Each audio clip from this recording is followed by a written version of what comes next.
Let's get salty! Everyone, Zeddy here again today with a brand new video, and now that all the Into the Emerald Dream cards have been revealed, and hell, we even got to play a little bit in theory crafting yesterday, it is time to do what we do every content drop and do a tier list rating every single legendary, S being a god tier auto-include card, to F being unredeemable garbage. I apologize. I would never slander Grunty, which I gave a 4 out of 5 to, which I'll never let down, or my viewers won't ever let down. Regardless, we're gonna rate them, and as always, you wanna win these cards. We have a giveaway going on for 2 regular pre-orders, 3 mega bundles out of my pocket.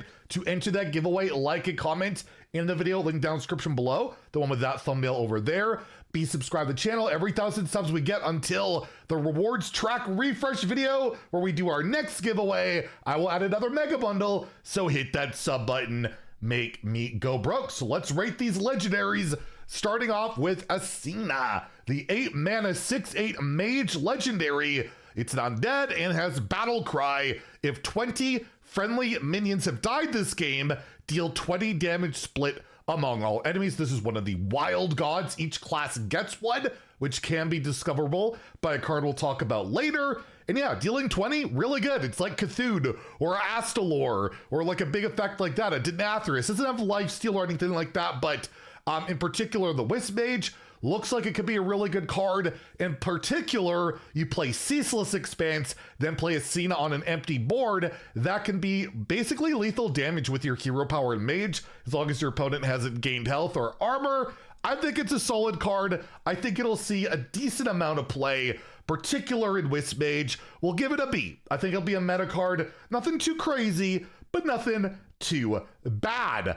Next we have Agamagan, the 10 mana 8/9. I'm never gonna say this card's name correctly. 10 mana 8/9 wild god for Warlock. Battle cry. If the next card you play costs your opponent's health instead of mana up to 10. So yeah, you could deal 10 damage by just playing a 10 mana card, and it can lethal. It can even overkill. The health rules only abide by your health, right? Yours. If it's your opponent's, the health rules don't matter. And if they have 1 health, you can still play a 10 mana card. It's basically a 0 mana 8/9, right? That deals some damage. And in particular, with the Wallow deck, we're probably going to see be a meta player in standard or just whatever other card. It's really good. I think this is a really good card. Gives you reach. It's basically free mana. There's other manipulations you can do with it. I'm giving it an A. I think this will be a staple in Warlock. The only issue with it is it's 10 mana. So we got to get there. But the meta, I feel like, is slowing down, and we will be able to play a 10 mana card in Warlock. We have Alarashi, the 5 mana 5/5 demon beast for Demon Hunter. Battle cry, transform minions in your hand into random demons. They keep their original stats and cost. It's like a freaking casino demon card for Demon Hunter. I tried to really be high on this card in my review on it. I thought it's got potential maybe with some of the demons you can hit, but it's gonna be just, I think, too inconsistent. There's a lot of demons this set. You don't know what you're gonna get, and it's only your hand, so you're really limited to what you can get. I'm gonna give it a C. The high roll potential maybe is there, but it's probably gonna be more like a card I get out of Window Shopper or something and then get lucky, or a Kill Jaden effect, right? Like, I don't think you're probably hard running this card. Next, we have Shaman, a 9 mana 7/7 wild god for Rogue. It's a beast. It has battle cry. Fill your hand with copies of cards from your opponent's deck.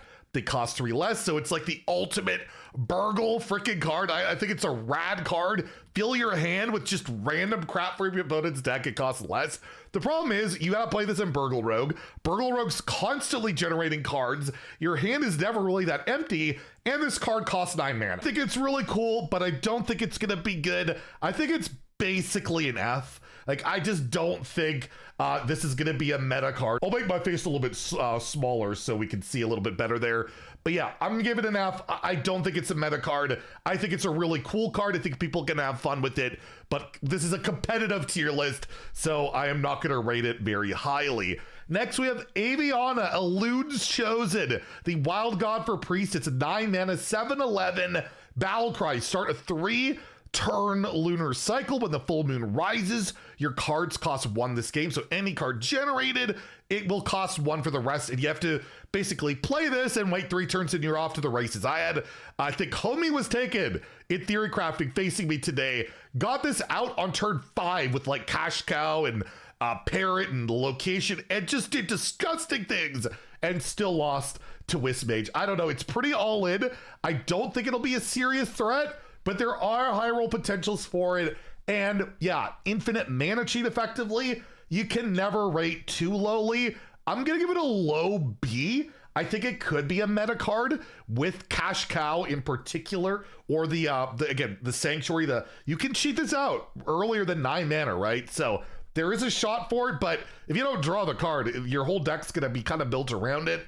It's not going to work out so well. So I'm not entirely sure on it, but I think it's got a fringe chance.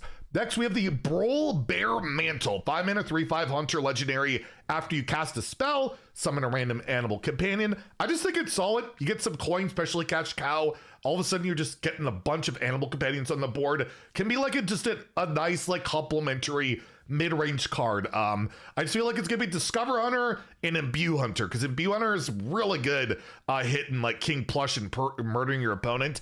I'm gonna give this a C. I feel like it doesn't make the cut in the current decks, but this is one to look out for. If the proper spell support comes, this card could be a real threat. We have Forest Lord Cenarius, 10 mana, 5/8 Wild God for Druid. You choose thrice, give your other minions +1/+3, or summon a 5/5 agent with taunts. So you can summon 3 taunts. You could get a bunch of stats. You could get a couple of taunts and then buff those. It's a solid card, and I think Nature Druid is going to be a serious deck. In Theory Crafting, surprised me how strong it looked, and this could be a decent little like buff. You want buffs. There's not that many buffs available to Druid right now. This could be a buff or just a way to keep yourself alive with some taunts. I'll give it a B. I think it sees play, in particular, that Nature Druid. We have Goldrinn, the 9 mana, 9/9 Wild God for Hunter. It's Rush Beast.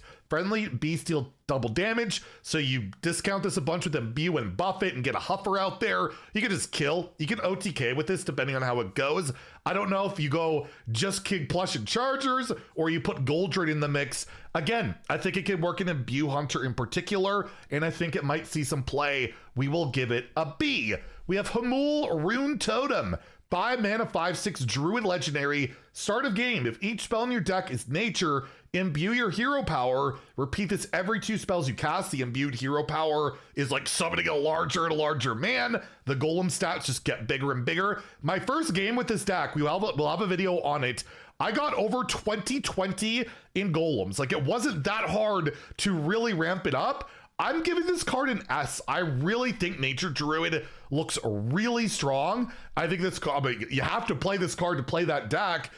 As a standalone minion, it's a patches, right? You don't want to draw it. I think Nature Druid's going to be real, and Hamuul is literally a definition of auto-include for attack, because you have to. So yeah, I'll give him an S. We have a Malorn the Waywatcher, an 8 mana, 8/6 neutral beast. Battlecry, discover a legendary wild god. If you've imbued your hero power 4 times, set its cost to 1. Those wild gods, they are good. They can help you recover. They can be in a Cena and kill your opponent. There's a lot of flexibility with them. They're really solid, and when they're 1 mana, they're disgustingly good. This will be like auto-include in most imbue decks. It's just, why not? If I'm playing an imbue deck, I am playing Malorn to get a wild god. That is great, so I'm giving an A. It's a really solid card for those decks. Obviously, I don't think you ever play it in a non-imbue deck. You need that mana cheat to play an 8 mana 8/6. But yeah, look out for that card. I definitely think you're going to be seeing plenty of it. We have Marithra, a 6 mana 4/4 Shaman legendary. Battlecry, resurrect all different and friendly minions that cost 8 or more. So really good with the evolve effects and imbue. Getting a bunch of big stuff back could be really nice. And I think that's a valid strat. I think that deck has a shot. I'm giving it a B. It's a nice like tempo play, or just works with some big minions, particular like Growthin. Just getting those 8/8s, 2 8/8s back right there. They're different. That's not bad. One has rush. Just nice to bring those back, right? So a really solid card. Not too bad. Neralex, Herald of the Flights. Your dragons cost 1. 7 mana, 7/7 neutral legendary.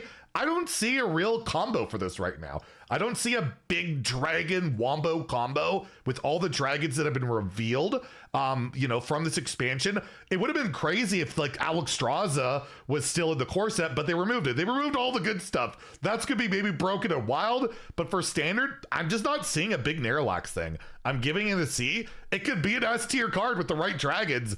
I'm just rating this in standard. I don't see it right now, so I don't think it's going to be a big meta player at the moment.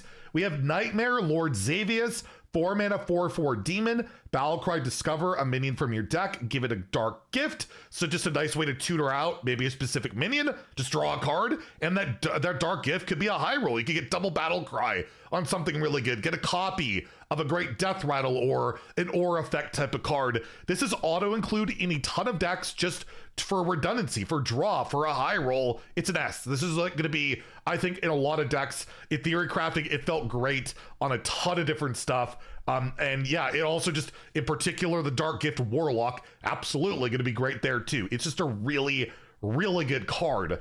We have Nithendra, the 7 mana 7/7 undead dragon legendary for Deathlight. This is not a wild god despite it being 7 mana. With Taunt and Death Rattle, split into 1/1 beetles at the start of your turn, reform with any remaining. So as long as you have one beetle live, it'll come back together to make that, it'll combine the stats. So you have like a 1/1 live, you'll get a 1/1 Nithendra that'll die and create a 1/1.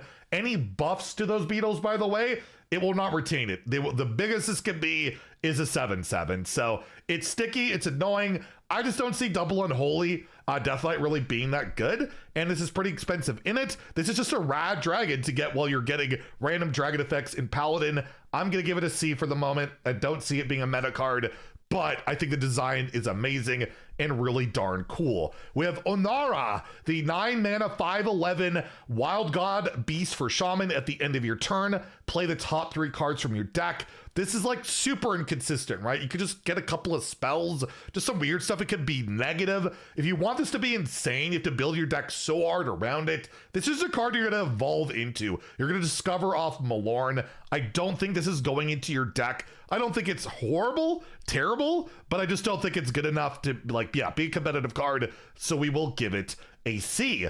Omen, a 10 mana 6/12 wild god demon beast for Demon Hunter with Rush, Wind Fury, Death Rattle, deal 1 damage to all enemies. It improves after this attacks. So after it attacks twice, it's dealing 3 to everything. Not bad, but it's 10 mana in Demon Hunter. And the Death Rattle stuff that they got going on, I think is really good. But from what I'm seeing already, look for starships and armor to be in the future for Demon Hunter. We might be seeing that soon. That looks scary. And as a result, Omen, I just don't think makes any real sense in any Demon Hunter deck at the moment. So I'm gonna, again, give it a C. I don't think it'll be a meta card. We have Kwanzu, the mage legendary here. 3 mana 3/4 beast with Battlecry, discover a spell. Choose to keep it or put it on top of your opponent's deck so you can disrupt some draw, which is not great. Or you can just discover a spell, which we could do on like commons or, whatever. Just this doesn't feel very legendary other than the artwork. The effect is like okay. But again, this is like your 30th card in a deck. But with the, smaller standard pool, the smaller amount of spells in the pool, I think this might slot into some decks early on. I'll give it a low B, but it probably should be a C, but it's just fine. Like, it's not terrible. It's just, for a legendary, it's just like, it's okay, whatever. We have Renpearl, the Malignant, 3 mana 3/3 beast for Rogue. Shadow Step target. Battlecry, trap 1 random card in your opponent's hand for a turn. Improve for each time you play this. So you play it, you bounce it. Then you can trap 2 more cards. You bounce it. You can trap 3 more cards. It goes up and up and up. And trap means they just can't play it for a turn. So you could theoretically trap their entire hand. They can only play their top deck, and that's it, right? And you're trying to develop some threats alongside with that. I just feel like you're going to be spending all this time trying to trap cards. How are you winning the game? What are you doing alongside this to win? Is it like Cycle Rogue where you're getting out some giants? Like, I'm not sure. I don't know if I see it, but it annoys me. I don't like the design. If it's good, it'll get nerfed. Like, that's the usual deal. I'll give it a low B. I think it's disruption. It's annoying. It's going to Rogue. You never know. But I have a feeling Rogue's going to be much more about like just pure on cycle and scamming more than anything else, and not so much Renferal. But I will put it in that B category. Shaladrassil, the 7 mana legendary nature spell. Get all 5 dream cards, so the regular Ysera dream cards. If you played a higher cost card while holding this, corrupt them. And they're like, I'll just show an image of all of them. They're all really good, especially like 2 mana AoE that only goes to your opponent. The sap thing can be good. They're really solid. And if you don't corrupt it, it's not bad. You're getting all the dream cards. You can use like 2 of them immediately, which is not bad at all. It's a good card. I don't know what it'll go into a lot. I played it a bit in theory crafting. It felt pretty damn good. Like, I did not mind it. Just needs that right deck, right? It needs that right deck. I will give it a low A. I don't know if it's more of a B. Maybe it should be a B, but I just feel like it's just a good card that could go into a bunch of decks. There's not really a big downside to it. You can even have a media effect with it, and the artwork and the signature are just so good. I have to rate it highly. I'm sorry. We have Torith the Unbreaking, a 5 mana 3/4 Divine Shield Taunt minion for Paladin, which also says your Divine Shields take 3 hits to break. This is so annoying. This is bad against Wisp Mage, where they can do a bunch of pigs, but any, like, if you're looking at Nature Druid, I'm just thinking of the game I had. I think you'll see it later today, where I just couldn't get through this thing, and they weren't even playing any other Divine Shields. It's just so annoying. And if you're playing a Divine Shield build, it's even crazier, but just standalone, this guy can save you from a lot of damage. I think he'll be a good amount of Paladin decks. I will give it an A. This card is just going to be so incredibly annoying to have to hit so many times just to get through this one freaking card. We have Tortola, the 10 mana 130 warrior wild god beast with taunt and elusive.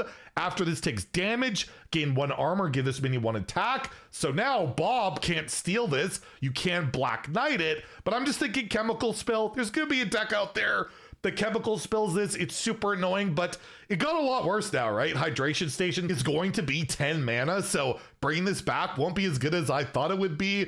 I gave this a 5 originally. I think it's more of an A. I think it'll be more of an A. It's gonna be in that chemical spill type of deck, but that's about it, right? That's all you can really do with it.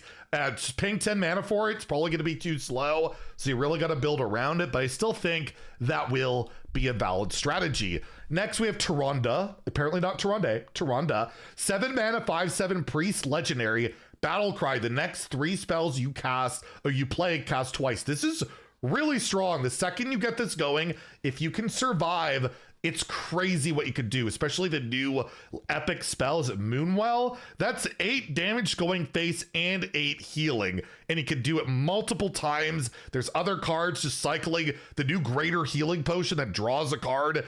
This is a really good card. I really do think it's really solid. I think you'll see play in Priest, in particular Imbue Priest, or you could play it with the whole Aviana and do a scam with that. I'm giving it an A. I think this will be in a lot of Priest decks going forward. You kind of need that reach with this card, and it can create some value, just can do some really good stuff. You just have to live. That's all. Ursoc, the 9 mana 6/14 wild god for Death Knight. It's a beast and has Battle Cry. Attack all other minions. Death Rattle. Resurrect any this kill. This is such a crazy tempo swing when it comes down. If it's got the right board where you just murder a bunch of stuff and then all of a sudden you got all this stuff. Like, it's really good in that regard. We'll have to see if I think 9 mana is gonna be very reasonable for Deathlight with the leeches and all the health gain. It's a good card. I think this will be auto include, I think, and you can like Exarch Maladar it out, right? It's a target for that if you're playing that card. I'll give it an A. I think Deathlight will really enjoy this card, and we'll see play in those more control-y decks, which I do think will be valid. We have Ursal, the Paladin legendary, 8 mana 9/7 beast. Battle Cry, cast the highest cost spell from your hand as an aura. That lasts 3 turns. They brute force this card to be so good. It's a wild god, I think. I don't know if I said that. It's a wild god, but they brute force this to be so good. You tutor it with a new weapon. Yeah, that new 7 mana spell that is just tailor-made. It deals 30 damage over 3 turns, heals you for 30. Like, it just works so well, and you don't need to sacrifice many cards in your deck to make this work. And it's such a good combo that I can't see it not being in like every Paladin deck. It just seems too good to me. I'm giving it an S. I think this card sees play in like pretty much every Paladin deck that's not like super duper aggro. We have Wallow the Wretched, the 7 mana 6/6 warrior or warlock legendary. While this is in your hand or deck, it gains a copy of every dark gift given to your minions, so you can get charge, Wind Fury, Lifesteal, copy, reborn. It's like Unkiliax that you can buff in your hand and give charge. Like, this is a win condition in itself, and couple it with like a ceaseless to get through taunts or whatever. Look out for this card. This will enable a deck in its own. And again, I'll have a video on this one in the future, I think too. I'm giving it an A. I think it's really solid. I don't know if it's as meta defining as like the top 3. It could be, honestly. I'm gonna give it a low S. I'm gonna give it a low S. I really do think it's really solid. Just what it can do. It can win games or just help you stay alive. There's a lot of good stuff going with this card. Like, look out. I do really think it's good. We have Ysera, the free legendary we have right now, Emerald Aspect. 9 mana, 4/12 dragon. Start a game, increase both players' maximum mana by 50. Battle Cry, gain 3 mana crystals. With Murmur, pretty cool, right? You can play it for 1 and then you gain 3 crystals and do some stuff. But right now, it's just like an okay card. It'll go into some slower, greedier decks. It really needs to be in a ramp deck, and there's still a lot of ramp. Like Druid, I think it's gonna be mostly Nature Druid, and they can't run ramp outside of, I guess, Ysera, but it's 9 mana, so I can't really get away with it. I gotta ramp into it for the most part. I'll give it a low B. It's seeing play right now in some decks. I think it'll see some play throughout the expansion. I just don't think it's like an A or an S where it's really meta defining. And lastly, you just have one of the weirdest, coolest cards, Ysandra, the 7 mana 8/5 warrior dragon with taunt, death rattle. Summon a random dragon for each time Ysandra's died this game. It feels really awkward to make this work in warrior. There's not enough good dragon cards, I feel like, or it's a weird archetype. I think it'll take some time to figure out if it works. I'm not sold on it. You're gonna see this card from Paladin when they're having 7-cost dragons where it's really good there. But other than that, I'm gonna give it a C. I don't think the dragon warrior thing will take off quite yet, but you never know. So there we go. We got some good range of ratings here. I think it's a pretty solid expansion of legendaries. They're mostly expensive, cool, giant cards. And I'm just hoping this stuff will be playable, because at Theory Crafting, I had the most fun I have had playing Hearthstone in years. And if standard is anything like that, it's going to be a really rad expansion. I'm just hoping that can actually come together, because Theory Crafting and regular Hearthstone rarely are that similar. So we'll have to wait and see. Let me know what I got wrong, what I got right in the comments down below. Feel free to fill out your own templates. And if you enjoyed the video, please like and subscribe. Have a great day and stay salty, my friends.